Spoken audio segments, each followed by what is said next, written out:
Olá pessoal, tudo bem com vocês? Bem-vindos a mais um vídeo. Meu nome é Fabiola Antunes e nós somos Aquela Filha.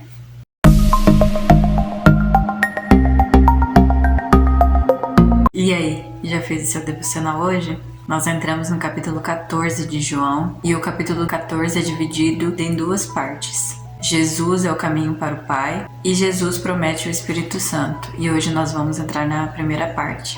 Quanto mais nós conhecemos de Jesus, quanto mais nós nos aprofundamos na palavra, em tudo que Jesus nos deixou, mais nós vemos o quanto Jesus nos ama e quanto Ele mostrava o seu amor. Em tudo que Ele fazia, Ele demonstrava amor pelas pessoas. O capítulo 14 é um texto bastante conhecido, onde fala sobre as moradas que muitos acreditam que Jesus foi para o céu para preparar casas. Fala também que Jesus é o caminho, a verdade e a vida.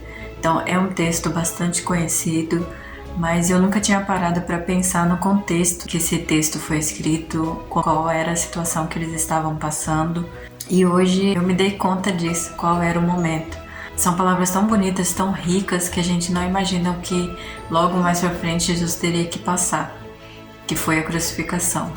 Então Jesus nesse momento está encorajando os discípulos a permanecerem firmes, a não deixarem que seus corações fiquem aflitos. O capítulo 14 já começa dizendo para os discípulos: não deixe seu coração aflito. Em outras versões, não se turbe o vosso coração. Jesus está dizendo para os discípulos: fiquem tranquilos, não fiquem aflitos, não deixe o coração de vocês ficar aflito.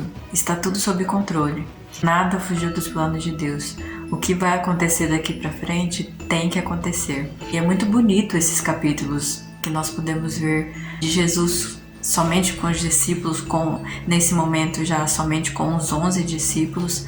Judas já tinha saído nesse momento para trair Jesus.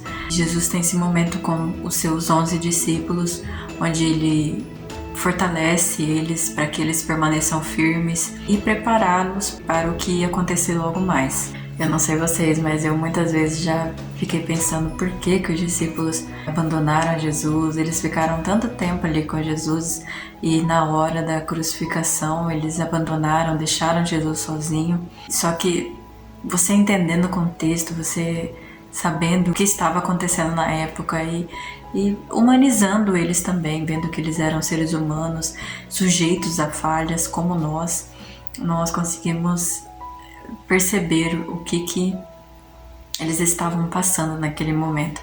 Por isso que eu gosto dessa série, que eu já falei para vocês algumas vezes, The Chosen, porque humaniza os discípulos, que às vezes a gente esquece que eles eram pessoas comuns. Jesus chamou para que seguisse Ele, abandonassem o seu eu, negasse o que de fato eles eram por amor de Cristo. O que os discípulos estavam esperando? O que as pessoas, os judeus, estavam esperando naquela época? Eles estavam esperando alguém que libertasse o povo da escravidão do Império Romano. Eles eram oprimidos pelo Império Romano e é isso que eles esperavam, que Deus os libertasse do Império Romano. Jesus não veio libertar eles do Império Romano. Jesus veio libertar eles e nós do poder do pecado. As pessoas esperam, líder, que uma pessoa libertem esse mundo, acabem com a fome, com a miséria, as consequências que o pecado trouxe. Só que não é nenhum ser humano que pode fazer isso, é só Jesus que pode libertar esse mundo. Vendo desse jeito, entendendo o contexto em que eles viviam, nós conseguimos entender o porquê que as pessoas esperavam que Jesus fosse alguém de guerra e não príncipe da paz, que nós temos um vídeo aqui que fala também que Jesus mostrou que ele é o príncipe da paz. E não era isso que eles estavam esperando. É quando Pedro disse: Jesus, eu morreria pelo Senhor. Eu não duvido, mas não no contexto de abrir mão de guerra. E foi o que Jesus fez. Ele foi como uma ovelha para o matadouro. Ele precisava ser sacrificado. As pessoas colocam a responsabilidade em um líder político, o que na verdade só Deus pode resolver. Colocam a esperança na esquerda ou na direita, quando na verdade nós deveríamos colocar a nossa esperança em Deus. Ah, mas como que nós vamos diminuir a criminalidade, Fabiola? Como que as coisas podem mudar? É através de Jesus. Se Jesus estava lembrando do que eu tinha estudado no seminário sobre a escola bíblica dominical. E a escola bíblica dominical surgiu quando algumas pessoas resolveram tirar crianças da rua a fim de diminuir a criminalidade nos bairros. E quando você leva a palavra de Deus, você muda a história do lugar onde você vive.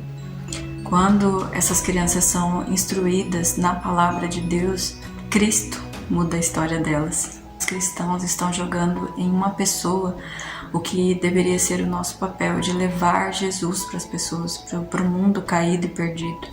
E não é nós que vamos resolver esse problema do mundo, é Jesus, é através dele. Mas o nosso papel é levar, é cumprir o ID. E hoje em dia, cada vez mais a criminalidade está alta, porque nós esquecemos de olhar para Cristo, deixamos de olhar para Ele. Preferimos colocar a nossa esperança em um homem, seja ele da esquerda ou da direita, não importa. Ele não vai resolver o problema do mundo. Mas é isso que o diabo quer. Porque daí as pessoas vão estar mais suscetíveis, vão estar mais dispostas, fáceis de serem convencidas quando virem o anticristo. Porque ele vai oferecer o que o mundo diz querer, que é essa falsa paz. Mas vamos voltar para o nosso texto. Jesus estava preparando os discípulos. Eles esperavam uma coisa de Jesus e Jesus estava oferecendo outra. Muito mais difícil do que, de fato, lutar contra pessoas, lutar a guerra espiritual. Jesus começa a dizer no texto 1, como nós já falamos. Vamos ler. Nós vamos ler do 1 ao 6. Não deixem que o seu coração fique aflito. Creiam em Deus e creiam também em mim. Na casa de meu Pai há muitas moradas. Se não fosse assim, eu lhes teria dito: vou preparar lugar para vocês. E quando tudo estiver pronto, virei buscá-los, para que vocês estejam sempre comigo, onde eu estiver. Vocês conhecem o caminho para onde vou. Não conhecemos para onde o Senhor vai, disse Tomé. Como podemos conhecer o caminho? Jesus disse: eu sou o caminho, a verdade e a vida. Ninguém pode vir ao Pai senão por mim. Eu acredito que naquele momento deveria estar um clima de despedida e eles não entendiam o porquê daquilo. E Tomé fala: Senhor, mas a gente não conhece o caminho, não sabe para onde o Senhor vai. E Jesus diz para ele: eu sou o caminho, eu sou a verdade e eu sou a vida. Ninguém pode ir ao Pai senão por mim. Provavelmente você já deve ter ouvido a frase que todos os caminhos levam a Deus. Não é o que a Bíblia diz, não é o que a palavra de Deus nos diz. A palavra nos diz que Jesus é o caminho, a verdade e a vida e que ninguém pode ir ao Pai por outra pessoa. É somente Jesus que nos leva ao Pai. E por que é mais fácil acreditar que todos os caminhos levam a Deus? Porque daí eu não preciso negar o meu eu. Eu posso viver como eu desejo, eu posso ceder aos desejos da minha carne, eu posso fazer qualquer coisa sem pensar nas consequências ou no que isso acarreta para a minha vida. Então eu nego que de fato a palavra de Deus é a realidade, porque eu não quero seguir o que Cristo deseja que eu siga. Eu quero viver como a minha carne, o meu eu, tudo aquilo que eu acho que vai ser bom para mim. Só que esses caminhos são caminhos de morte. Vivemos essa vida como se ela fosse eterna. Mas quantos anos nós passaremos aqui? 80, 100 anos? Jesus nos dá, nos oferece a vida eterna. Eterna, nós nem sabemos o que é eterno. Nada na nossa vida, o que nós temos aqui é eterno. São tudo coisas passageiras. E nós queremos trocar o eterno por coisas que vão passar, que não vão satisfazer nossa alma. Será que você é feliz?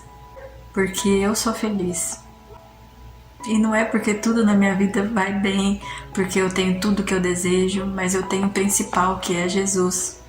O Cristo, o Filho de Deus, está dizendo que Ele é o único caminho. Mas se para você isso não é suficiente, não tem o que eu possa falar para você. A não ser que a melhor escolha é viver com Cristo. Era essa a mensagem que eu tinha para vocês hoje. Que Deus abençoe a sua vida. Até o próximo vídeo e tchau!